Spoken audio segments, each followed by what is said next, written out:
Olá, hoje a gente vai encarar um livro que, nossa, muita gente acha complicado, talvez até um dos mais incompreendidos da Bíblia, o Levítico.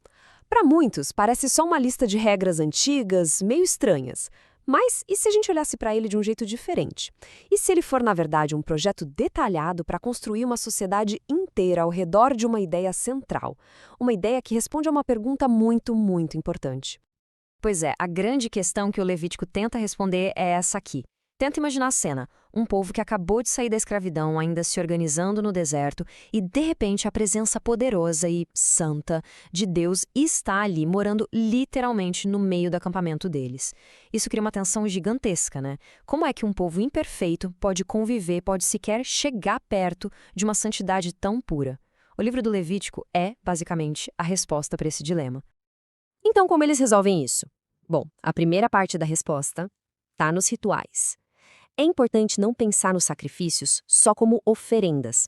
Pensa neles como o principal canal de comunicação, sabe? A interface sagrada entre o divino e o humano. Era a forma segura, a forma estruturada de se aproximar, de se relacionar com essa presença santa. E olha, não era uma coisa feita de qualquer jeito, não. Era um sistema super simbólico. Os primeiros capítulos de Levítico detalham 5 tipos principais de ofertas. O holocausto, por exemplo, era um jeito de dizer eu me entrego totalmente. A oblação, que era de grãos, era um muito obrigado pela colheita, pela provisão. A comunhão era literalmente uma refeição de celebração compartilhada com Deus.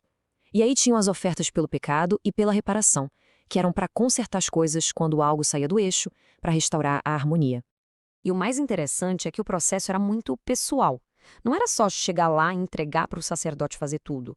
A própria pessoa trazia o animal, colocava as mãos na cabeça dele, como que se identificando com aquela oferta, e ela mesma realizava o abate.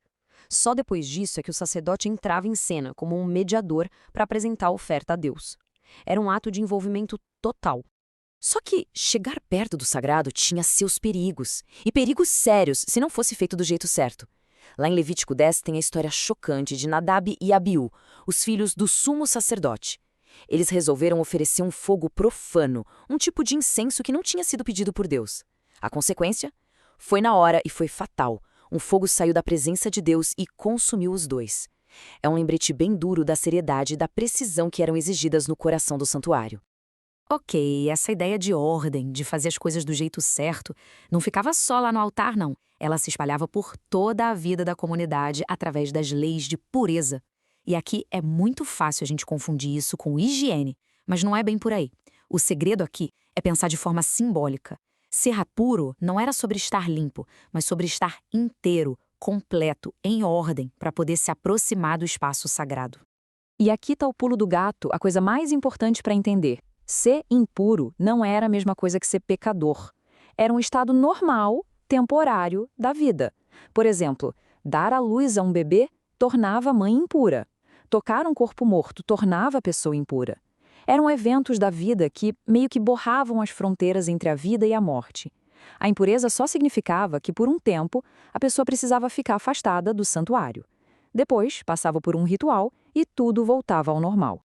E esse sistema de classificação, de ordem, se aplicava a praticamente tudo. A dieta só permitia animais que se encaixavam em categorias bem definidas, tipo os que tinham o casco fendido e ruminavam. O corpo humano, com os seus ciclos, doenças de pele, também passava por esses estados de pureza e impureza.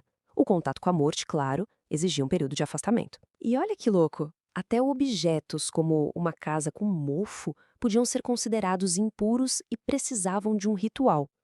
Beleza? Então a gente já viu os rituais, as leis de pureza. Agora, o livro dá um passo além. A ideia de santidade não era só sobre o que acontecia dentro do tabernáculo. Tinha que transbordar para a vida de todo mundo.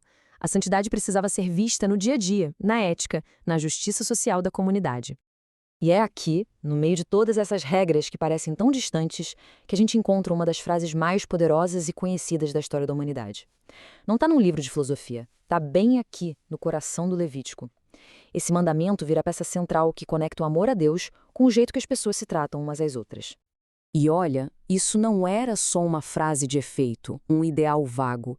Era algo muito prático. Tinha uma lista de ações concretas, Cuidar dos mais pobres, ser honesto nos negócios, pagar salários justos, proteger os mais vulneráveis e até a maneira de tratar o imigrante, o estrangeiro residente, era um teste da santidade da nação.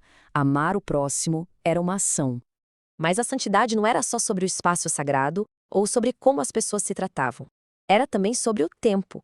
Levítico organiza um calendário de festas anuais que davam um ritmo para a vida do povo, transformando o ano todo numa grande história sobre a relação deles com Deus. Cada festa contava um pedaço dessa história. A Páscoa lembrava da libertação. Pentecostes era para celebrar a fartura da colheita.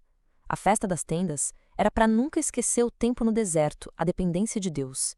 E bem no centro do calendário tinha o dia mais sério de todos, o dia da expiação, quando a nação inteira lidava com suas falhas coletivas.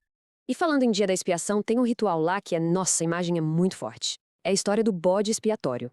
No ritual descrito em Levítico 16, pegavam 2 bodes. Um era sacrificado.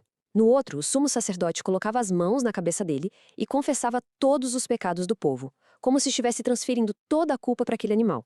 E depois, esse bode era solto no deserto para um lugar chamado Azazel, levando embora, simbolicamente, os pecados de todo mundo.